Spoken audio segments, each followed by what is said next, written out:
Hello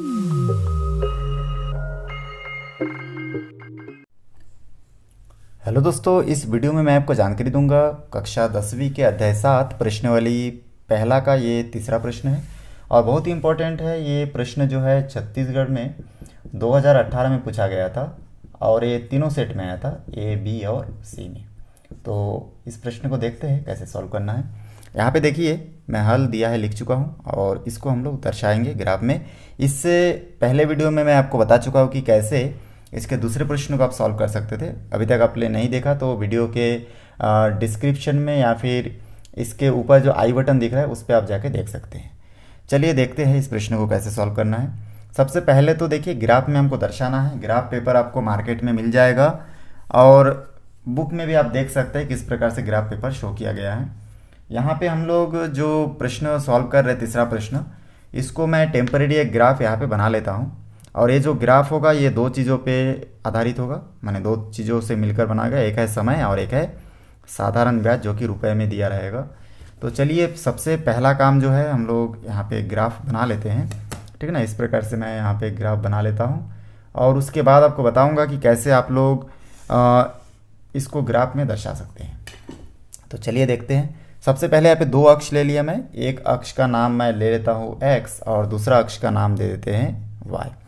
और जो वो दोनों अक्ष जहाँ पे एक दूसरे से मिलते हैं उसको हम लोग 0 पॉइंट या फिर ओरिजिन भी बोलते हैं, वो से दर्शाते हैं। इस पॉइंट पे x और y दोनों मान 0 0 होता है। यहाँ पे हम लोग देखेंगे सबसे पहले, देखिए यहाँ पे समय वर्ष में जो दिया गया है इसमें संख्या दिया है 0 1 2 3 5 4। अब ऊपर वाले को हम लोग ऊपर ही दर्शाएंगे, ठीक ना, या फिर नीचे हम लोग अपने हिसाब से दर्शा सकते हैं। तो चलिए मैं समय जो है वर्ष में इसको मैं ये नीचे दर्शाता हूँ। तो यहाँ पे इस लाइन में मैं लिख लूँगा समय, ठीक ना। समय जो है वो वर्षों में है, मतलब 1 साल 2 साल इस प्रकार से है, ठीक ना। तो ये वर्षों में मैं लिख लिया और इस तरफ मैं साधारण ब्याज को दर्शाऊंगा। तो यहाँ पे मैं दर्शा चुका हूँ साधारण ब्याज को रुपए में। उसके बाद हम लोग क्या करेंगे, इसमें देखेंगे समय वर्ष जो है 0 से 5 तक लिखा हुआ है तो हम लोग इसको दर्शा सकते हैं। देखिए 0 तो पहले से ही है तो यहाँ से मैं 1 2 3 करके 5 तक लिख लेता हूँ।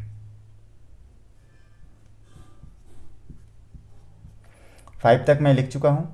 आप चाहो तो ज़्यादा भी लिख सकते हैं, 6 7 तक भी लिख के रख सकते हैं, कोई दिक्कत नहीं। उसके बाद देखिए जितना भी है 1 2 आप ज़्यादा लिख लीजिए, कोई दिक्कत नहीं। साधारण ब्याज देखिए 0 से 75 तक है।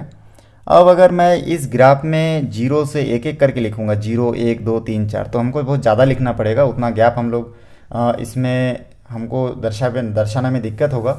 इसलिए हम लोग उसको दर्शाने के लिए उसके बीच का जो अंतराल है वो ज़्यादा ज़्यादा लेंगे, जैसे कि 0 से 10 20 ऐसा करके भी हम लोग ले सकते हैं। 10 का या फिर 15 का गैप हम लोग लेके चल सकते हैं। तो यहाँ से मैं 15 15 का गैप लेके चलता हूँ, ठीक ना। 20 20 का भी ले सकते हैं। चलिए मैं 15 का गैप लेके चलता हूँ, क्योंकि ज़्यादातर लाइन देखिए 15 का गैप लेने से 0 15 30 45 सभी में 15 15 का गैप है। तो चलिए मैं यहाँ से अंतराल ले लेता हूँ 15 15 का, ताकि हमको इतना में हम लोग पूरी संख्या को दर्शा सकें। तो 0 से मैं ले लूँगा 15, फिर 15 से 15 का गैप मतलब 30, 30 में और 15 का गैप मतलब 45, 45 में और 15 का गैप मतलब 60, 60 में और 15 का गैप मतलब 75। तो इस प्रकार से और 15 का गैप लेके हम लोग 90 भी यहाँ पे दर्शा सकते हैं। तो 75 तक हमको ज़रूरत है, क्योंकि इसमें 75 तक ज़्यादा है तो हम लोग लिख लिए। और भी दर्शाना चाहते हो तो आप यहाँ पे दर्शा सकते हैं, ठीक ना। इस लाइन को और भी आगे हम लोग ऐसा दर्शा सकते हैं और यहाँ पे 90 भी हम लोग शो कर सकते थे। अगर करना चाहते तो आप कर सकते हैं।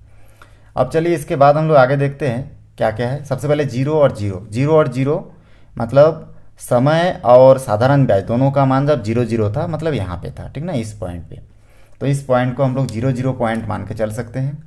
उसके बाद देखिए आगे हम लोग देख रहे हैं कि 1 और 15 मतलब समय जो वर्ष में है, ठीक ना, यहाँ से 1 उठाना है और हमको साधारण ब्याज में 15। तो समय 1 और 15 है तो यहाँ पे हम लोग 1 और 15 को मिलाएंगे तो इस पॉइंट पे दोनों आपस में टच होगा। इधर से भी अगर इसको मिलाएंगे, इधर से भी इसको मिलाएंगे तो आपस में जहाँ पे टच होगा इसको हम लोग लिख सकते हैं 1 और 15। तो यहाँ पे मैं दर्शा देता हूँ A1 और 15। उसके बाद हम लोग आगे बढ़ेंगे इसमें, तो हम लोग इसमें देख सकते हैं, ठीक ना, ये जो मैं 1 और 15 लिखा हूँ इसको थोड़ा सा ऊपर नीचे करके लिख लेता हूँ, क्योंकि आगे जब हम लोग दर्शाएंगे तो हमको लिखने में कोई दिक्कत ना हो, इसलिए हमको इसको ऐसे दर्शाना है। तो यहाँ पे मैं लिख लेता हूँ 1 और 15 साइड में थोड़ा सा, ठीक है। ये हमारा मेन पॉइंट है। उसके बाद हम लोग आगे बढ़ेंगे इसमें। तो आगे हम लोग देखेंगे कि आगे लिखा है 2 और 30, 2 के साथ 30 को मिलाना है मतलब, तो 30 को भी आगे बढ़ाएंगे हम लोग, और 2 को भी इस तरह से अगर आगे ले जाते हैं तो जिस पॉइंट पे दोनों आपस में मिलेगा उस पॉइंट को हम लोग लिखेंगे 2 और 30। फिर 30 के साथ 3 के साथ 45, तो 3 के साथ हम लोग 45, 3 को आगे बढ़ाएंगे, और 45 को भी इस तरह आगे बढ़ाएंगे। दोनों बिंदु जहाँ पे जिस पॉइंट पे मिलेगा उसको हम लोग लिख सकते हैं 3 और 45।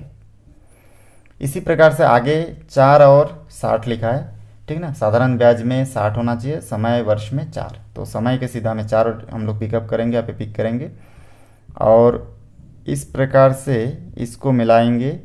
और 60 के तरफ से भी इस लाइन को अगर आगे से हम लोग देखेंगे तो ग्राफ पेपर में दोनों पॉइंट जहाँ पे मिलेगा उस पॉइंट को हम लोग नाम दे सकते हैं 4 और 60 वाला पॉइंट। और इसके बाद एकदम आगे देखिए, इसमें लिखा हुआ है 5 और 75, 5 के सीधा में 5 को आगे बढ़ाएंगे,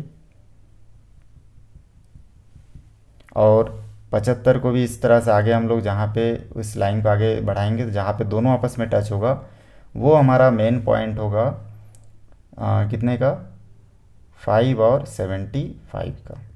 अब देख रहे हैं कि आगे और कुछ डेटा इसमें नहीं दिया है, तो ये जो मेन पॉइंट है, ठीक ना, पहला पॉइंट 0 0 था तो यहाँ पे था।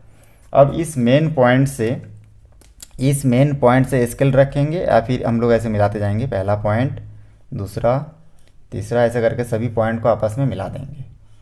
तो इस प्रकार से ये सभी पॉइंट को आपस में मिलाने से जो हमको ग्राफ प्राप्त हुआ, ठीक ना, इसको हम लोग क्या बोलेंगे, आपका ये मूलधन, ये समय वर्ष और साधारण ब्याज के अंदर ये ग्राफ है।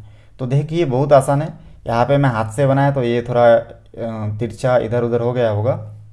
आप जब इसको स्केल से मिलाएंगे तो एकदम सीधा ये स्ट्रेट लाइन बनेगा, ठीक ना, जैसे कि मैं यहाँ पे बना के दिखा रहा हूँ आपको।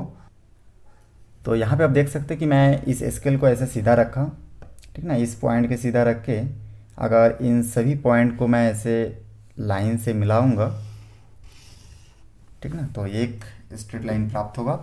यहाँ पे जो हम लोग क्योंकि हाथ से बनाए तो ये जो सब पॉइंट है यहाँ पे हमको बहुत आसानी से प्राप्त हो जाएगा। देखिए ये पॉइंट, ये दूसरा पॉइंट, ये तीसरा, ठीक ना, ये वाला पॉइंट और ये वाला पॉइंट, ये सभी पॉइंट एक ही लाइन में हमको मिलेगा जब हम लोग ग्राफ पेपर में बनाएंगे।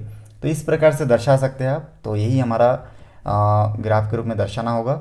यहाँ पे एक बात है कि जैसे मैं 0 से 15, 30, 45 लिए, यहाँ से आप 0 से 10, 20, 30, 40 तो आपको कुछ ज़्यादा लिखना पड़ता, और आप उसको भी दर्शा सकते थे, क्योंकि ग्राफ हमारा सेम वही बनेगा। क्योंकि एक को हमेशा 15 से ही मिलाएंगे, तो 10 के बाद 10 और 20 के बीच में आधा को आप मिलाते तो फिर 15 ही होता।